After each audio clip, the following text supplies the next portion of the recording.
And here we are with the final episode of Loki, Season 1, Episode 6.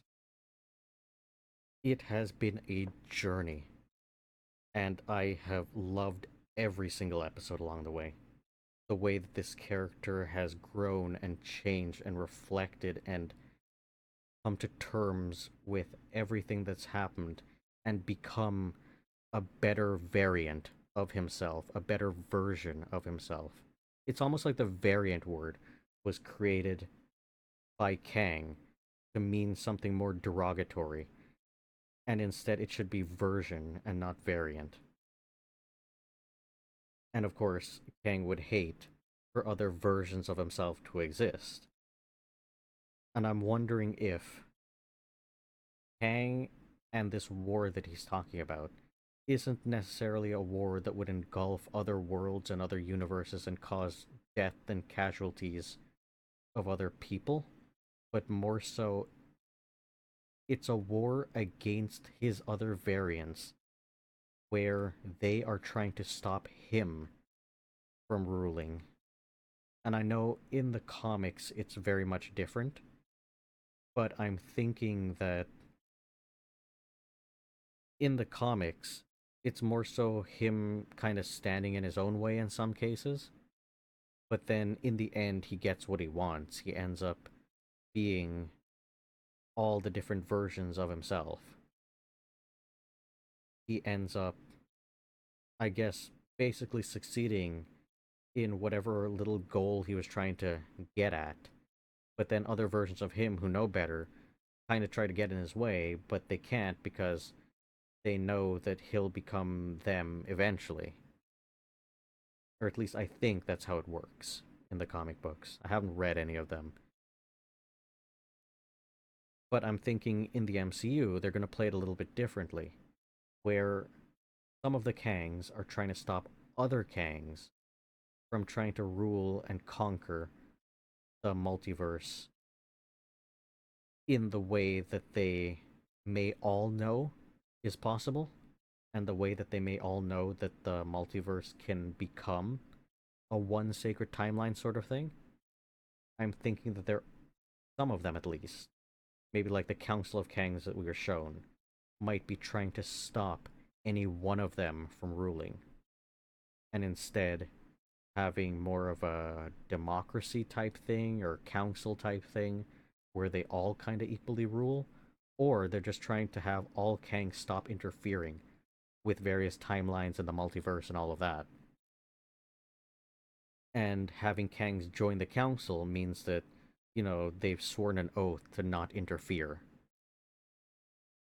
And all the Kangs that choose to go against that or try to rule, they would fight against that Kang. And that's the quote unquote war that he's trying to avoid. And he's painting it in such a way that, oh, this is a war that's like a massacre of, innocent lives and all of that. So he needs to stop the massacre by basically massacring every other universe, destroy all of it, and only just keep the one. Which clearly doesn't make sense, and I really don't understand people trying to make the argument that they think it would be better if it went back to a one single timeline, a one sacred timeline with Kang at the top, and people expecting that's how, I guess, Marvel and the MCU will end up going. I don't really see it happening that way. I don't believe that that's correct or moral in any sense or satisfying at all. I really want it to end in a different way because you just can't go forward with a MCU knowing that some kind of dictator like that exists. And I don't know how many fans really see Kang as a dictator necessarily, or at least the Kang that the MCU is trying to paint or create, but he clearly is. Like any instance of anything happening that he doesn't like, it's pruned, it's destroyed, just like a dictator. This is quite literally the supreme dictator of all of time, of the entire multiverse. Even if a multiverse doesn't exist, He's dictating that a multiverse can't exist, and he doesn't want one to exist. And I don't know how anybody can trust that this Kang is telling the truth about anything when he set up the TVA in such a way that he's brainwashed all of them. He set up the timekeepers to be another layer of this fake charade type thing that he set up. It's all propaganda upon propaganda. Many, many layers of this fakeness that he himself has all set up. And I don't know why anybody would trust any of his words when he's like, oh, there's going to be a multiverse war and it's just going to be chaos and destruction. And it's better his way. It's less bloodshed his way. I don't see any of that being true. I kind of feel like he's just lying. And in his mind, if he continues to tell these lies or make anybody believe that this is the case, then they'll be more willing to accept him as a dictator. Because that's the common ploy that a dictator would use in our reality, in real life. That's the way that Russia is. That's the way that China is in our reality. You say that the outside world is just chaos, and, having it that way, having that freedom is chaos and destruction and bloodshed. But listening to me and doing what I want and what I say and trusting my rulership, my leadership, and all the rules that I put in place will keep you safe, will keep you happy, will make things better. That is quite literally what I believe Kang is saying. But let's just start the episode, because we haven't even started the episode.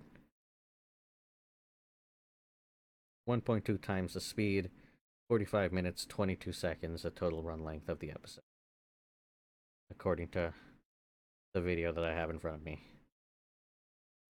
Again, a recap of the previous episodes and all the important key moments that build up to this finale.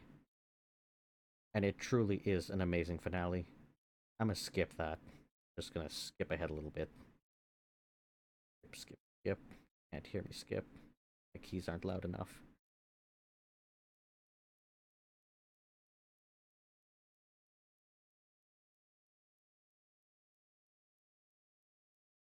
And what a cool introduction to this episode.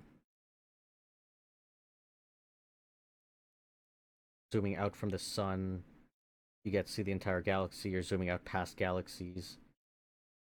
And then there's this little orb. I'm not entirely sure what that represents. Whereas zoom out even further and there's like a black hole. Or maybe this represents two galaxies merging with supermassive black holes in the center. And when we kind of zoom in all the way, and now it's like a Doctor Who type sequence. And then we get to see what looks like the representation of the sacred timeline, surrounding this chunk of rock in the middle with the castle. Really cool, really awesome sequence. I really like that. I kind of want to play it slowly and rewatch it.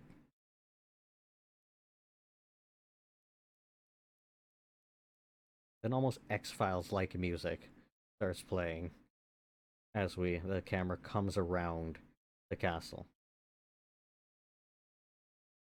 It's a really neat and interesting aesthetic where it's almost like it's fractured with like gold fracture lines through it.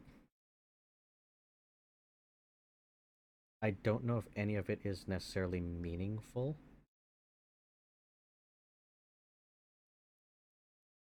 or if it references something that I just don't know about. But it's just cool looking. All of this is just so cool looking.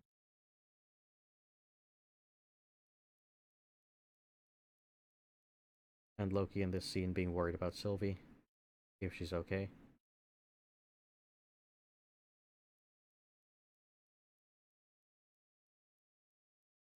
And of course, what must be going through Sylvie's mind in this moment. This is the culmination of her entire life, her entire fight, her entire journey. her mission. This is literally everything. Everything for her, everything to her. And Miss Minutes popping in with them crazy eyes.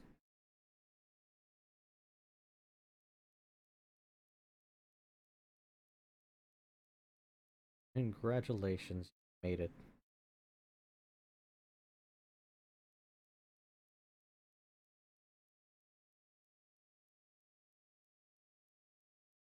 A name drop of He Who Remains.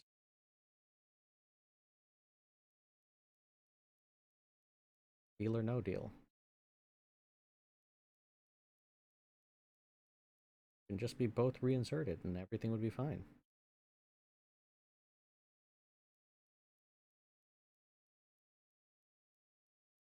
Both have everything everything just goes back.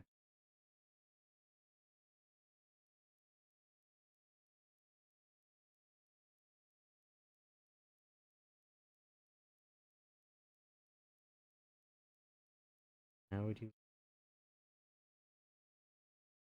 could kill Thanos, rule yours. All of it's yours. This is clearly just lies.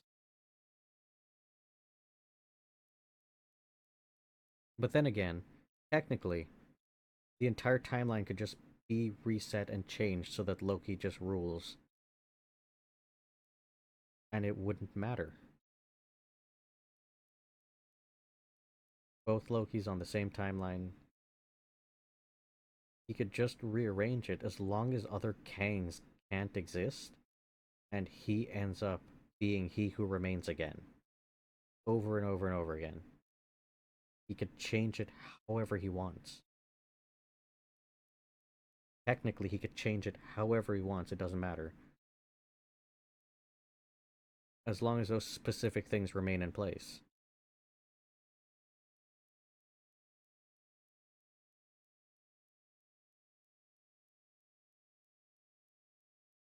And we're back to Ravonna.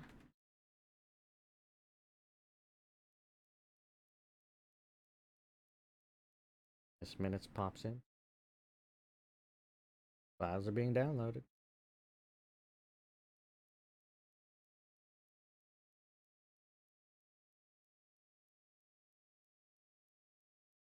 Happy reading. Thinks this will be more useful.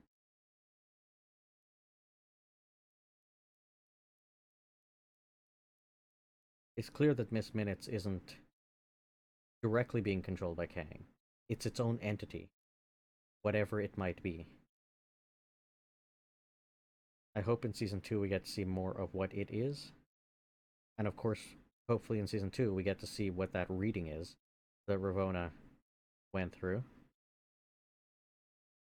I'm wondering if it's kind of... When I had watched this originally, I was thinking, it's a plan. She was just given instructions on exactly what she needs to do. And those instructions would guarantee that Kang would end up as He Who Remains again.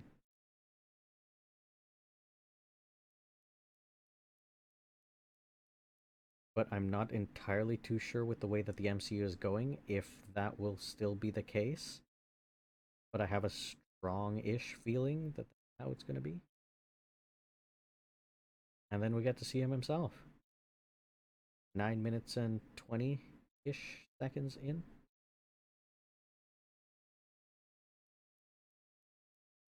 And of course he's holding an apple. Definitely very, very biblically referencing the devil with the apple. And he eats it himself because he already knows. He already has the knowledge.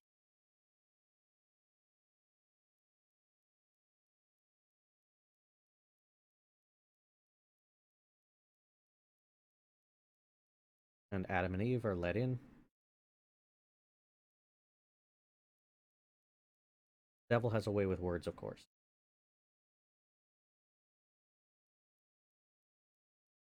It is also weird that it seems like in the comics and in the MCU, Kang is just flesh and blood. He is just a human from whatever year he's supposed to be from. And all of his apparent powers are basically just his technology.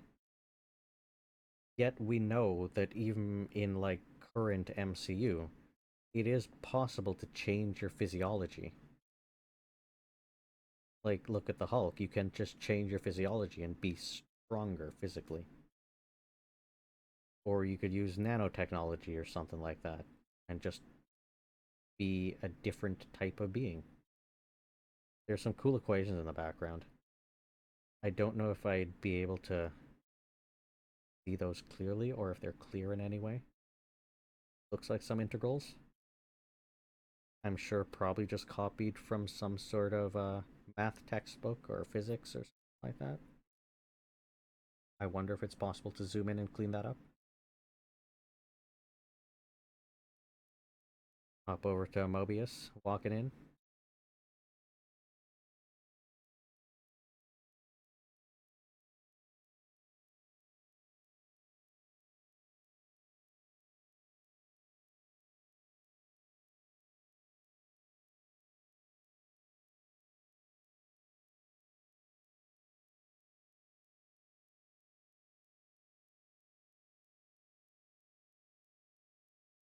It can't have been for nothing.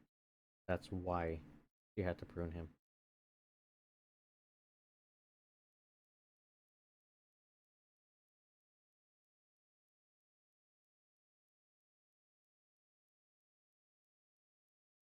Like, she is so absolutely dedicated to the mission.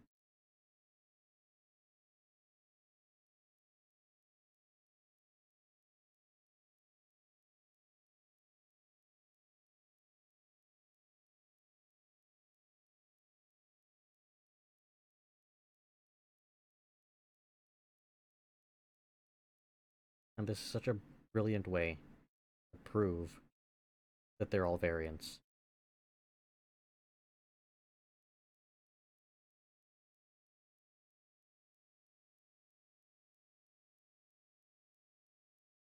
Kang just relaxing now, talking to both Loki and so.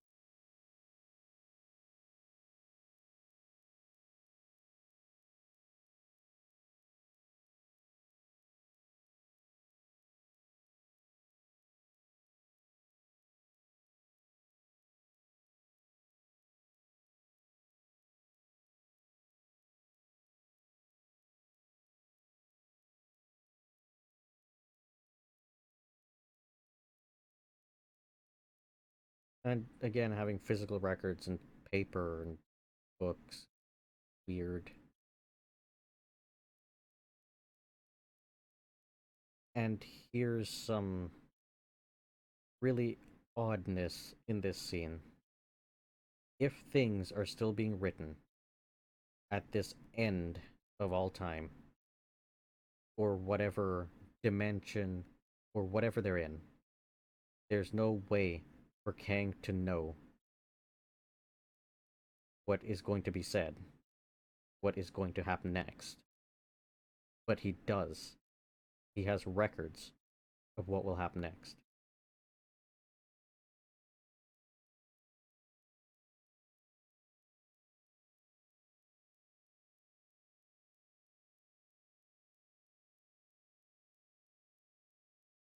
He knew everything. He knows what's to come. He knows all of it.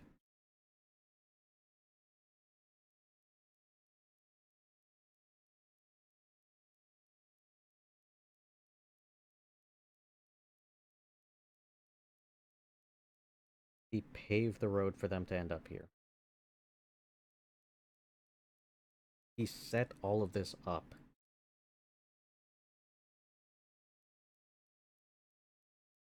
The fact that they're physical paper records, and the fact that this place seems to be at like the end, or some kind of outside of other things. I'm wondering if, and I had thought about this before, and I kind of want this to be true because it would just be interesting to play it this way and play his character this way. If this has happened over and over and over again, Loki and Sylvie ending up at this point again and again and again.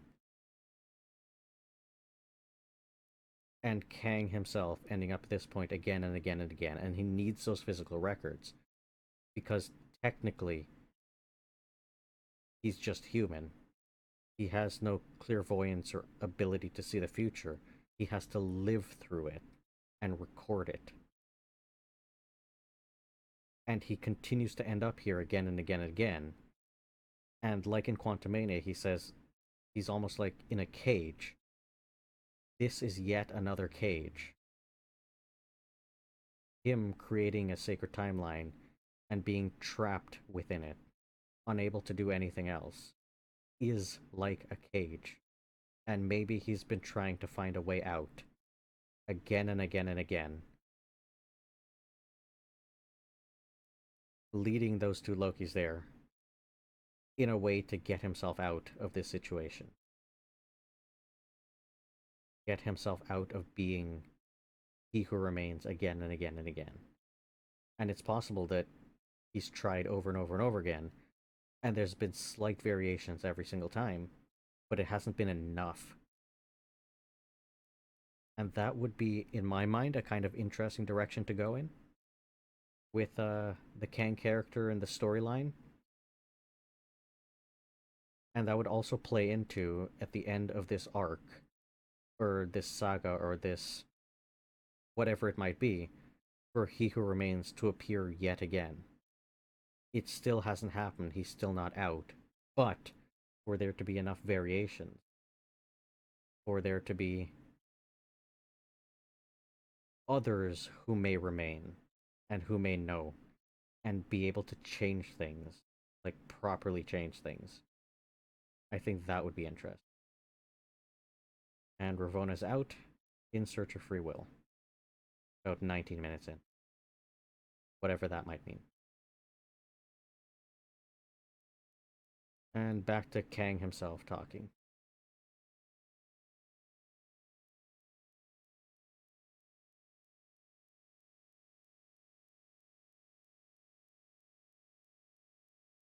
And he claims that without him, without the TVA, everything burns.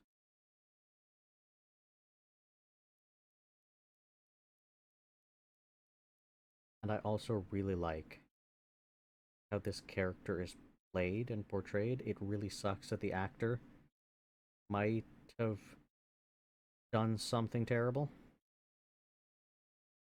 We'll see with the court cases. I don't think that's resolved yet. I kind of wish that none of that had ever happened.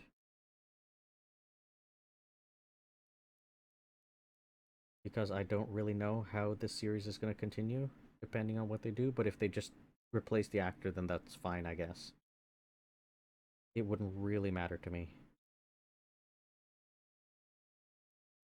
And Kang now explaining how his origin was, how he came to know and figure out all of this stuff.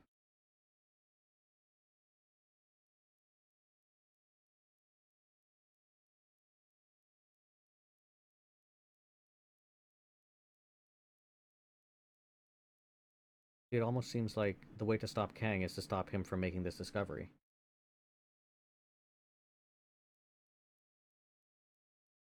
But of course, if you stop any one Kang from making the discovery, there's infinite other Kangs that will make it, and will do all the same things. And like he's saying, not all the Kangs are good or peaceful. And I'm thinking that's kind of a hint as to what the Council is trying to do. They're most likely, because of the way the MCU is playing this, and they're being completely separate Kangs, that there must be an entire group of Kangs that are peaceful and realize that the evil Kangs, the not so good Kangs, need to be stopped.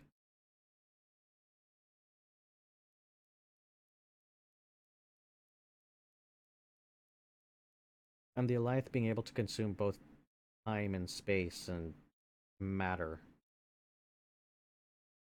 I don't know if you could even tell that it is consuming time in any way.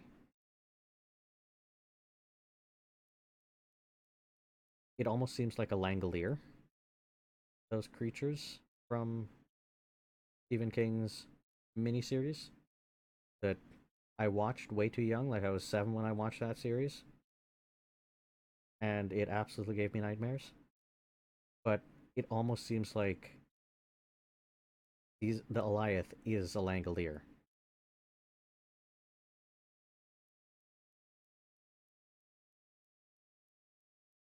Should rewatch that movie.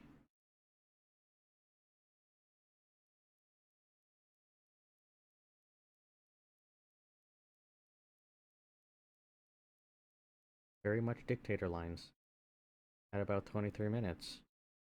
I keep you safe.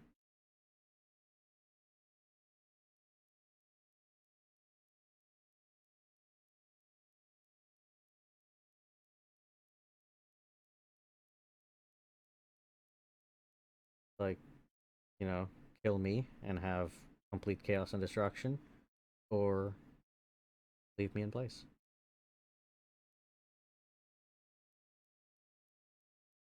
The world is far worse without me. The multiverse, the universe, is just classic dictator reasoning and propaganda.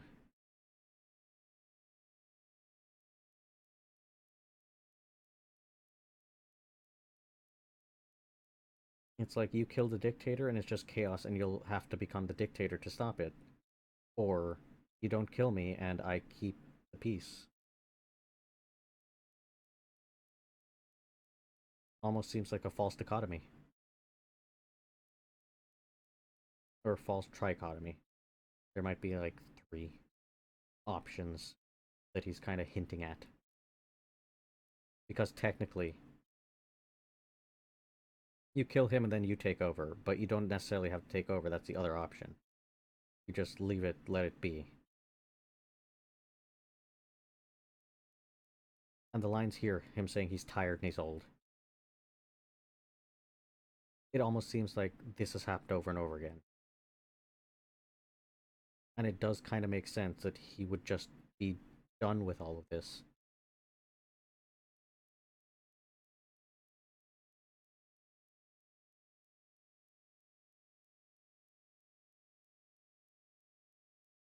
How long has he been trying to find a replacement so he could just leave this position? And it could be somebody else's problem, quote unquote.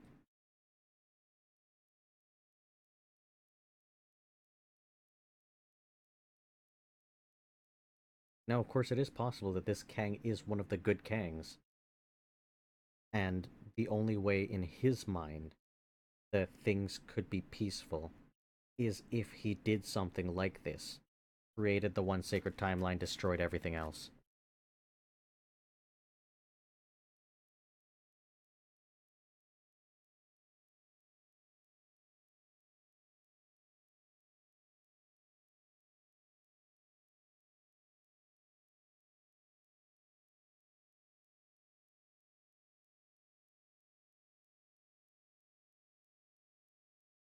You have a chance to do the terrible things for good reasons.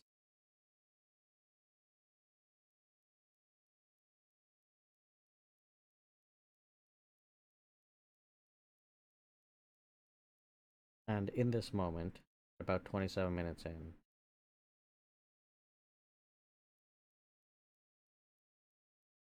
crossing the threshold, where he doesn't know what happens.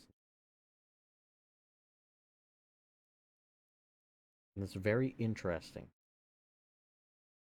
because I'm thinking he ran through this simulation over and over and over again. It's not even a simulation, he's just run through these scenarios, these timelines, I guess, where he's repeated the same time loop that he's technically in over and over and over again. And now something new is happening. Brand new things are happening. And the cool imagery of the sacred timeline kind of splitting outside.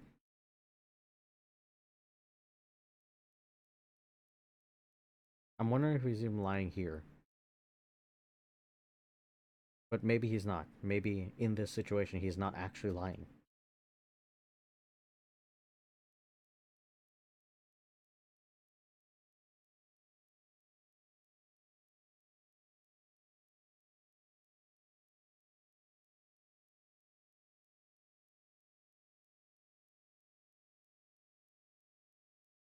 He'll just end up right back here anyway. Not technically reincarnation. It's just a loop. He's quite literally in a time loop.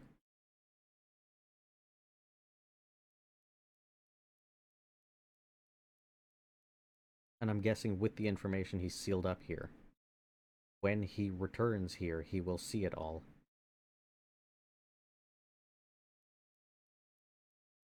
And I don't know if there's exactly an explanation for his wrist thing, the little disc,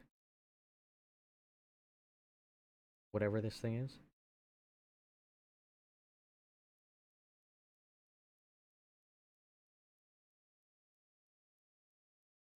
Probably within the future of the MCU, we might get more information.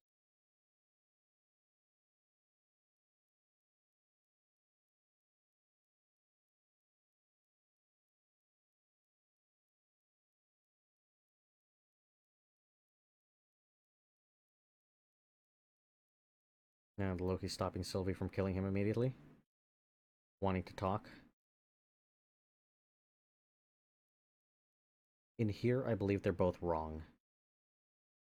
Loki, Sylvie shouldn't. Sylvie shouldn't have just jumped and tried to kill him immediately. But also,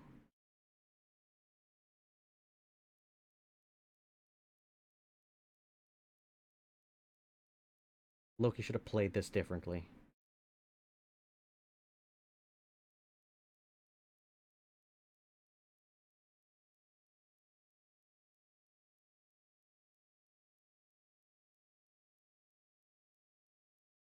They should have taken a minute to think about it. I still think the correct decision would have been to try to defeat him, but not necessarily killing him, but also freeing the multiverse.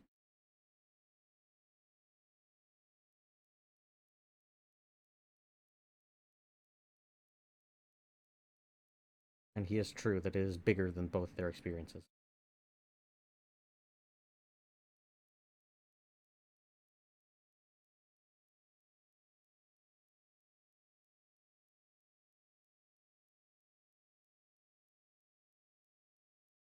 And it's clear that they both feel extremely hurt that the other isn't seeing their point of view.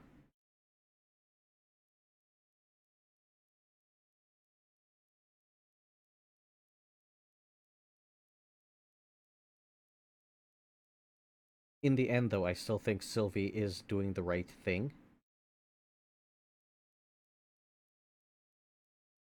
It's just the problem is killing him wasn't the correct solution. He needed to be defeated in a different way.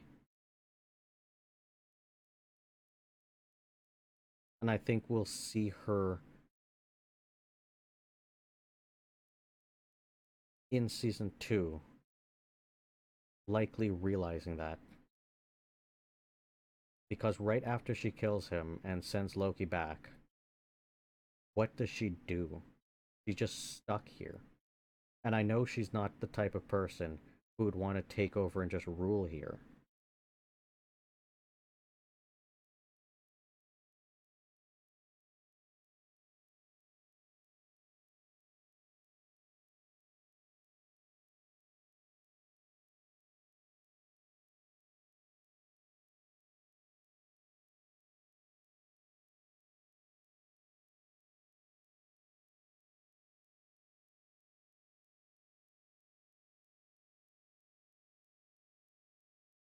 And one of the best lines in the entire series. I just want you to be okay.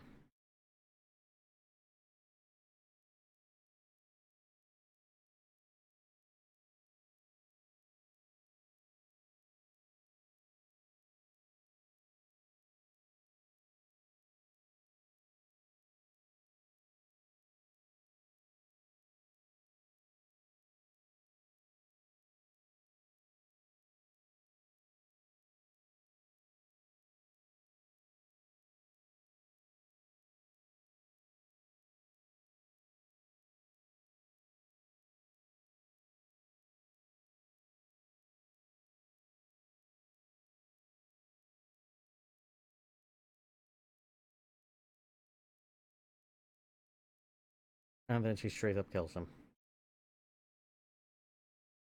And I had been questioning in this moment if he actually let himself die, or if this same Kang may still exist.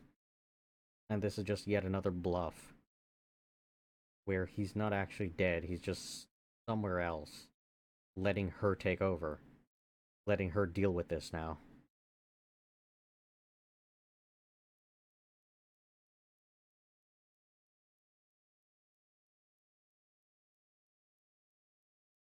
So it'll be interesting to see how season 2 plays this, and what happens to this Sylvie, and if we'll actually see other Sylvie variants. Which I kind of hope we don't necessarily see, because that'll just complicate and confuse things quite a bit.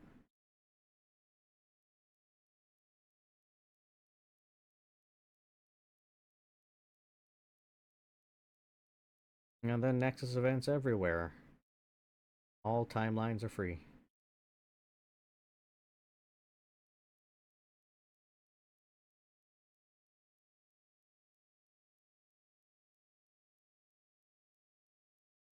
And this Mobius and this B-15.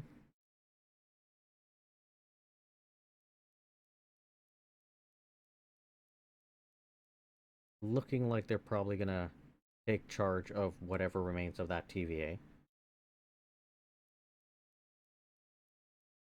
At 38 minutes, with Loki just sitting there, contemplating things, I think at this point, he has the tools that he needs to be able to accept what just happened and move past it, and decide on what his next step will be. And I think in that moment, the only thing that was going through his mind is, yeah, it hurts that it seemed like he was betrayed, and they couldn't understand each other in that moment. But I think he remembered himself saying that all he wants is for her to be okay. And that is what's driving him here. That his mission now is to go back and make sure she's okay.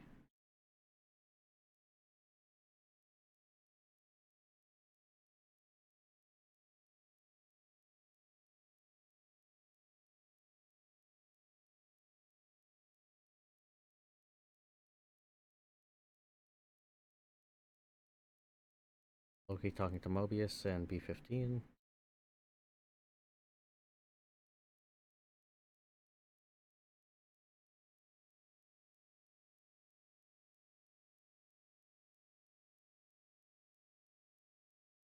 And this isn't the same Mobius. This isn't the same any of them. He is somewhere else. And there's a Kang statue now.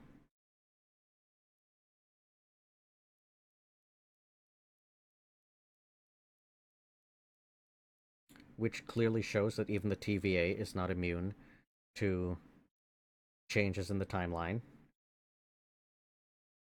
or the freeing of the multiverse. It's possible that there's multiple TVAs now. It might also be possible that whatever happened there, this resetting, may have reset their minds to some degree. Or because this happened while Loki was not within the TVA, he was erased from time, this particular Loki. Because the question remains, what happens when you free the entire multiverse, but you have a character that's kind of outside all of that?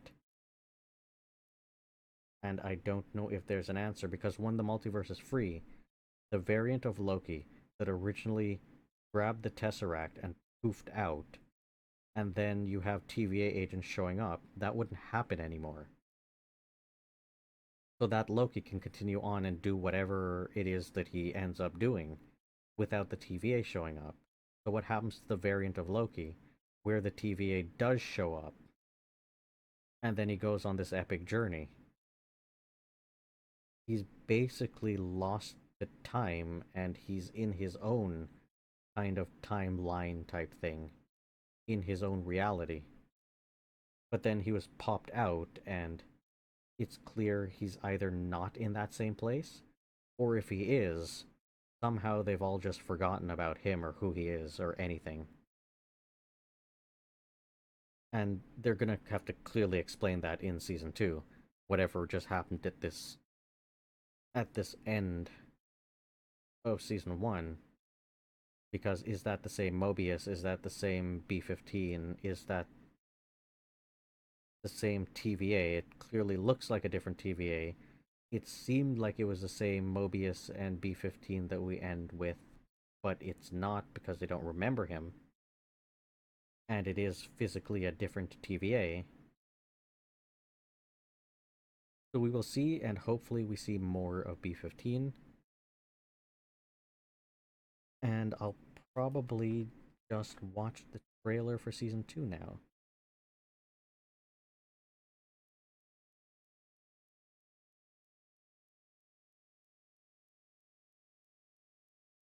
Pull that up.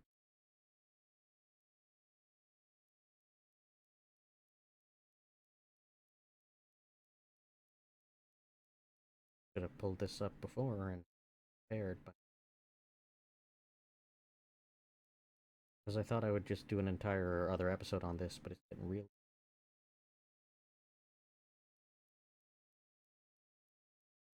But my ideas and my theories for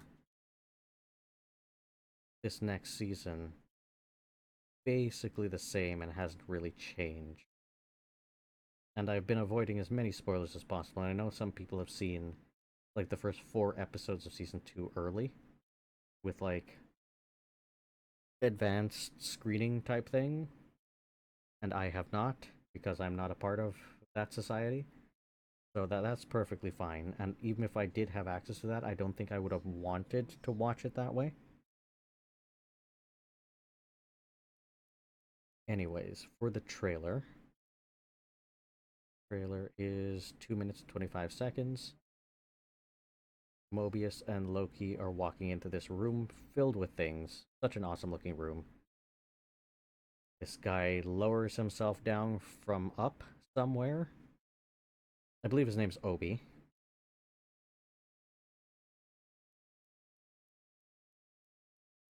And then, just like in the Spider-Verse, Loki glitches out of reality. Very, very much like in the Spider-Verse. But the weirdest thing is that this should have been happening all the time, and they're in the TVA. So it's almost like now that the TVA is part of various timelines, Loki doesn't have a timeline where he exists anymore. And because of that, I'm thinking he's glitching out in this way. And the Spider-Verse has its own, I think, little bit of issues where, yes, characters from other timelines, when they're in some other universe, they glitch out like this. But you also have the spider from a different universe biting Miles Morales. That spider was glitching out, but once it bit Miles and Miles became a Spider-Man, even though he wasn't supposed to, he doesn't glitch out. It's still his universe, though the machine reads him and reads the wrong universe. So whatever DNA he has is actually meant for another universe. But he doesn't glitch out while in his home universe, which is kind of really odd and doesn't exactly make sense. So what causes the glitching out like that? What about that Miles keeps him, I guess, anchored or stable within whatever timeline he might be in, even though genetically or whatever that machine reads to read the universe that you're meant to be from spits out the wrong universe. Maybe it's just reading like spider DNA universe signatures. But if that's the case, then part of him is, part of the spider changes that made him into a Spider-Man. And that part of him should be glitching out, but it isn't when he's in his home universe. But for Loki, it might be more straightforward, where he just doesn't have a home universe anymore. Or he does, and it's just somewhere else, and he's just in this universe now. So that's why he's glitching out. And he needs to find that original universe. But it seems like in this scene, this Mobius is his Mobius and isn't glitching out. Or he was just able to give this Mobius his memories back, or something like that. Or unlock his memories. And there is no home universe for that Loki anymore. One way or the other, it'll clearly be the main plot and driving force of this season 2. To be able to, this is going to be one of the main plots to answer this whole glitch situation. And this will likely, I'm willing to bet, play a part in the MCU going forward, and also play a part in Spider-Verse for their trilogy of movies, because I'm pretty sure it's just going to be 3 movies they're planning to make. The Beyond the Spider-Verse movie.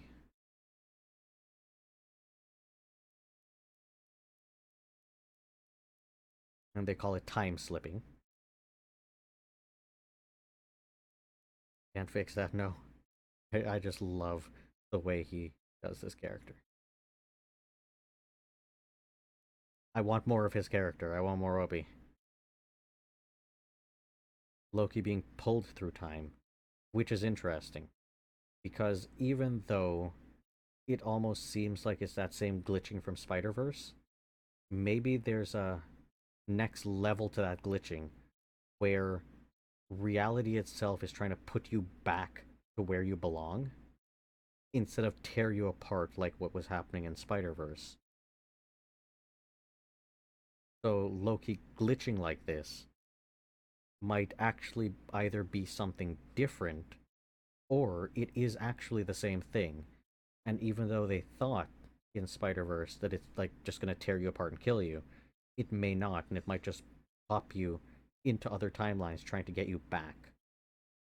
And maybe in the Spider-Verse, if you let that sequence happen, you actually get popped back into your correct universe. Whereas in this, it seems like there is no correct universe. He keeps trying but failing to get him back to where he's supposed to be.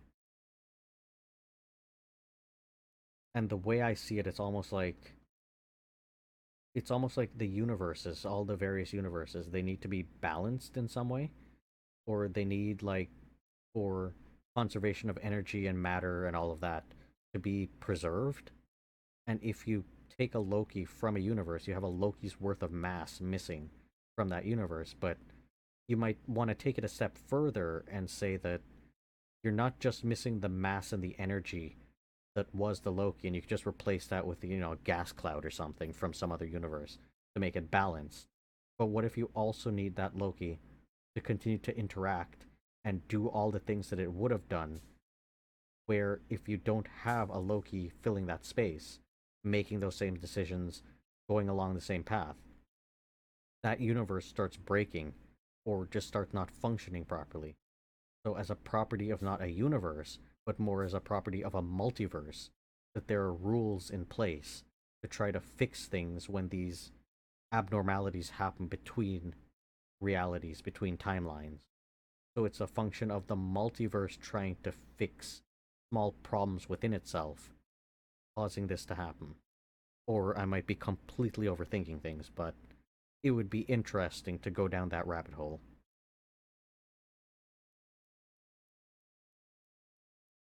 And he's hopping between past and present as well, as he says in here, which is interesting. And we see him hopping into what looks like the past version of the TVA seeing his past self, which almost seems impossible because the TVA should be outside of all this. Clearly, it's not. It's still within timelines, it's still within a multiverse. So it does have a past, it does have a present, it does have a future, it does have a past with a Loki that's this Loki in there, but just a different variant of this Loki. So there are variants of the TVA itself. It looks like it's becoming more of a mess because of the multiverse, but I think that's just the beauty of having a multiverse. You can do things like this. But then the question would be, what's happening to this Loki? where is he slipping to, and where is it trying to put him? Unless they're gonna play this like this is kind of a time sickness, where he's been to places and done things that have fundamentally altered his being in such a way that this is more like a illness or a disease or a virus that's infected him and causing the time slipping or the hopping or whatever. And then we see Sylvie looking in completely normal dress or attire.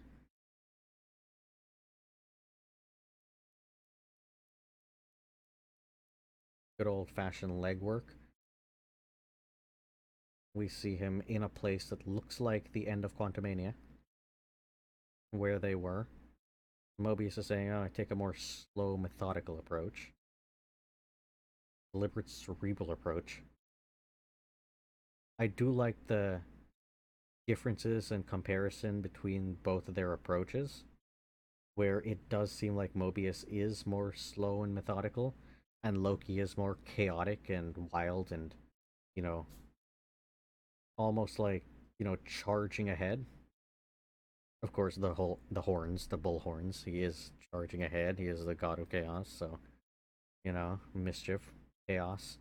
It's in his nature, but he is working very hard to kind of change that. And I wonder if that's what we'll see a lot more of in season 2, where he will take the more Mobius approach because he is a different person. He is trying to be a different person and be a better person.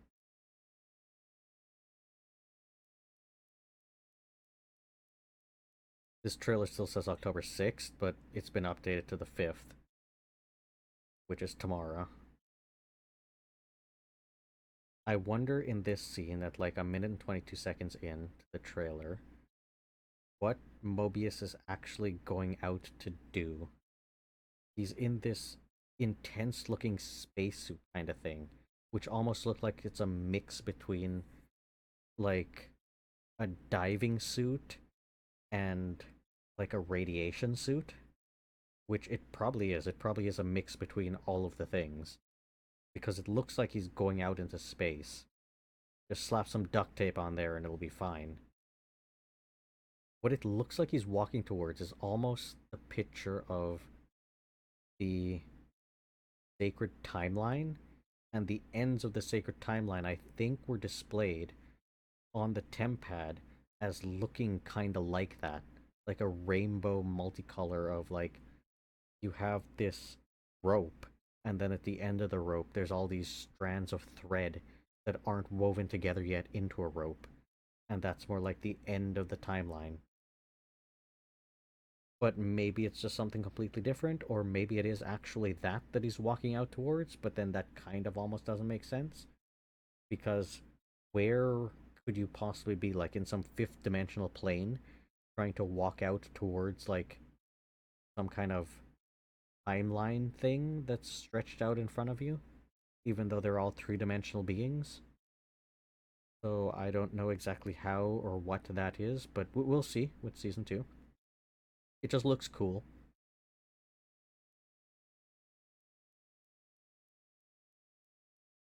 Sylvie saying we're playing God. Well, basically, yeah, they are gods, as Loki points out.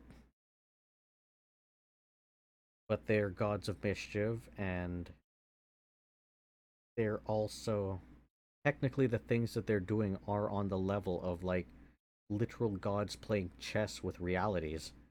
That is quite literally what they're doing, but in my mind, they are trying to do the right thing. They are trying to make sure that everybody's free and able to have lives, able to have the opportunity to have lives. But obviously, there are going to be consequences to those actions. There are going to be consequences to killing he who remains. There are going to be consequences to upending all of that stuff, and they're going to have to deal with that. And I think that is fine. It's just, hopefully, it'll end at the very end. Not just Loki season 2, but the entire saga that we're in, will end with everybody properly being free, with the multiverse properly being free.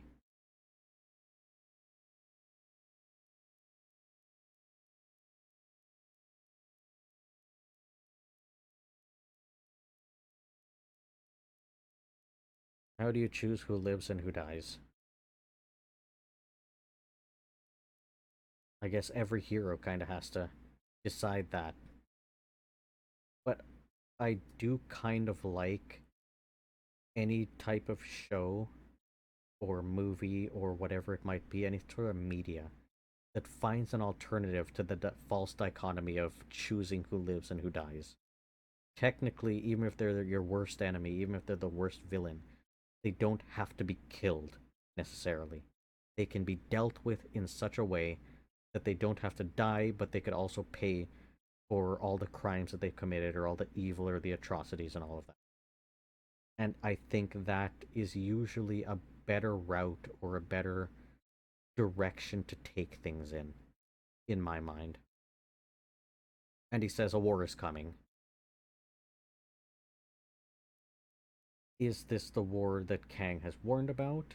Or is this another type of war? Now, they are going to war with what looks like the TVA agents, but that could be a red herring.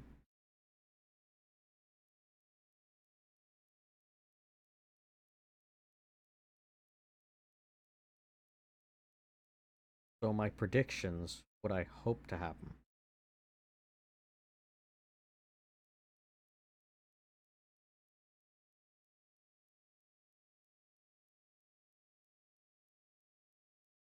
What I hope to happen is for a lot more answers to be revealed about how time works, how the multiverse works, how this time slipping works, and what was actually done when He Who Remains died and the multiverse was set free. And of course, is there actually a Kang or multiple Kangs in charge of any of the TVAs that may currently exist in any of the realities? Clearly, there's a statue of him, so clearly there is some being there to make a statue of.